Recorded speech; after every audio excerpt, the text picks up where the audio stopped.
Grüezi, bienvenue sur Cuisine & Chill. Aujourd'hui, je suis super heureux de démarrer cette nouvelle série où je vais vous montrer pas à pas comment faire votre propre pain au levain. C'est une série de vidéos qu'on m'a beaucoup demandé depuis que j'ai démarré cette chaîne et j'ai mis beaucoup de temps à dire ok parce que je voulais être sûr de pouvoir vous offrir quelque chose d'utile si vous êtes débutant et que vous vous lancez dans l'aventure. Parce que vous voyez, le pain, c'est plus que de l'eau et de la farine. C'est un vrai écosystème, vivant, parfois capricieux, mais toujours gratifiant si on apprend à l'observer, à le comprendre et à le respecter plutôt que de suivre à la lettre une recette. Et aujourd'hui, je me sens prêt. Parce que là, on va faire un voyage singulier qui va vous demander de vous faire confiance, de faire confiance à vos sens, mais qui va vous faire progresser, peut-être changer votre vision de la cuisine, et je l'espère vous rendre super fier de vous. Ne vous inquiétez pas, ça va bien se passer car j'ai fait en sorte de garder les choses aussi simples que possible pour que vous puissiez comprendre comment ça marche déjà et que vous puissiez essayer chez vous dès aujourd'hui. Oui, car aujourd'hui vous allez commencer votre levain. Et on va commencer par le début. Le levain déjà, c'est quoi? Et pour répondre à cette question, il va falloir qu'on fasse quelques schémas. Le levain est ce qu'on appelle un agent levant, c'est lui qui va faire en sorte que votre pain gonfle, mais c'est pas le seul agent levant. Il y en a deux catégories, les agents chimiques et les agents naturels, je mets des guillemets.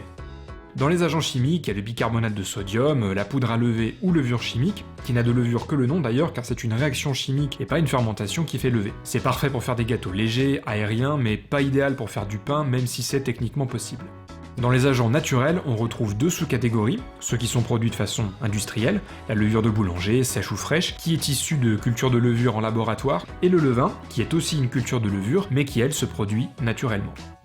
En quelques mots, le levain, c'est de la farine et de l'eau, mais si on zoome un petit peu... Ah ouais... Bon, mon zoom va pas jusque là, il me faudrait un objectif microscopique, donc vous allez devoir me faire confiance. Si on zoome un peu, c'est rempli de petits organismes qui se trouvent dans la farine, des levures, qui sont des champignons, et des bactéries lactiques, les lactobacilles.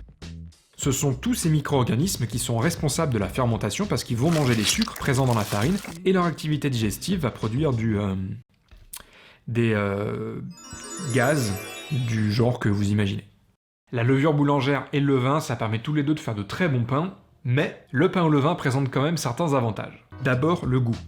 Il est plus harmonieux, plus subtil que le pain à la levure qui a souvent un goût de levure. Et comme c'est le levain qui va donner son goût au pain, on va devoir contrôler le goût du levain, mais pas d'inquiétude, on va voir ça aujourd'hui. Ensuite, la digestibilité. La fermentation au levain est plus lente, les bactéries ont plus le temps de dégrader l'amidon, qui est un glucide complexe que l'organisme a souvent du mal à digérer. Enfin, la conservation, là il n'y a pas photo, un pain au levain se conservera plus longtemps qu'un pain à la levure car il est plus acide, et l'acidité est un conservateur naturel. Voilà, assez de théorie, c'était long mais nécessaire, maintenant on passe en cuisine. Pour commencer, prenez un récipient transparent, en plastique ou en verre, c'est comme vous voulez, mais assurez-vous qu'il ait un couvercle amovible pour laisser passer l'air, et qu'il soit à bord haut parce que le levain... Non, je vais pas vous spoiler. Mélangez 20 g de farine complète et 20 g d'eau à température ambiante et une petite cuillère de miel. Le miel va agir comme une réserve de sucre pour les levures, et ses propriétés antibactériennes vont aider à stériliser le levain et éviter le développement de mauvaises bactéries. Je vous recommande de commencer avec peu de farine, car les échecs au démarrage peuvent être fréquents, et si ça arrive, vous aurez gâché moins de farine. Utilisez toujours de la farine la plus complète possible pour démarrer votre levain, comme la T80 ou la T110. Elles sont moins traitées chimiquement, donc elles contiennent naturellement plus de micro-organismes. À part ça, utilisez la farine que vous voulez, par exemple du blé ou du seigle.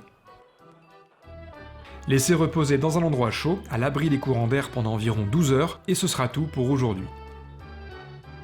Au bout de 12 heures, vous devriez voir apparaître quelques petites bulles, signe qu'il y a de l'activité là-dedans, c'est un bon début. Ajoutez maintenant 40 g de farine et 40 g d'eau, remuez, et placez au même endroit pour à nouveau 12 heures.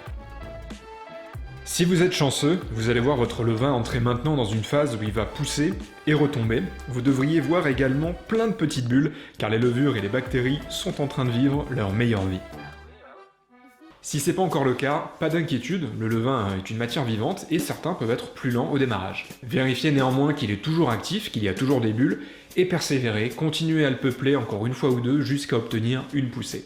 Et si ça marche toujours pas, ne vous découragez pas et recommencez-en un autre à côté. Si vous avez obtenu une première poussée, ajoutez à nouveau 40 g de farine et 40 g d'eau et laissez-le au même endroit, mais cette fois-ci pour environ 24 heures. Il y a une question que vous allez souvent vous poser, peut-être avec un peu d'angoisse, c'est est-ce que mon levain va bien? Alors on aimerait qu'il parle et qu'il nous le dise, mais à la place on va devoir être attentif à certains détails. D'abord la vue, tant qu'il y a des bulles, comme ici, c'est qu'il est actif. Peut-être un peu mou, mais vivant.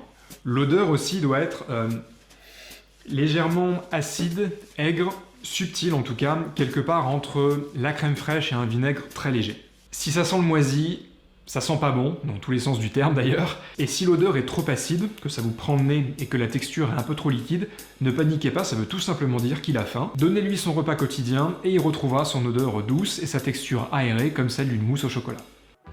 À partir de cette étape, la phase de population est terminée, il y a assez de levure active dans votre levain et vous devriez voir de nombreuses bulles. Félicitations à vous, vous avez fait naître un organisme vivant. N'oubliez pas du coup de lui donner un petit nom, car si vous en prenez bien soin, il va vivre avec vous tous les jours, pendant très longtemps, potentiellement jusqu'à la fin de votre vie. L'objectif maintenant est de le nourrir, de le maintenir en forme, de le stabiliser. Chaque jour, à la même heure, conservez uniquement 100 g de levain et nourrissez-le de son propre poids, c'est-à-dire 50 g d'eau et 50 g de farine. Vous pouvez jeter le levain que vous écartez chaque jour, le donner à des amis, ou le conserver pour le cuisiner, mais ce sera l'objet d'une autre vidéo. Pour cette étape, vous pouvez continuer avec de la farine complète ou utiliser une farine plus raffinée comme de la T45 ou T65 car on a besoin de nourrir le levain en sucre, pas de le peupler avec d'autres camarades. Quand vous aurez obtenu 3 poussées successives, le levain sera considéré comme stable, ce qui, si vous avez bien suivi, vous emmène entre J+5 et J+7 à partir du moment où vous regardez cette vidéo. Je vous avais dit, c'est une école de patience.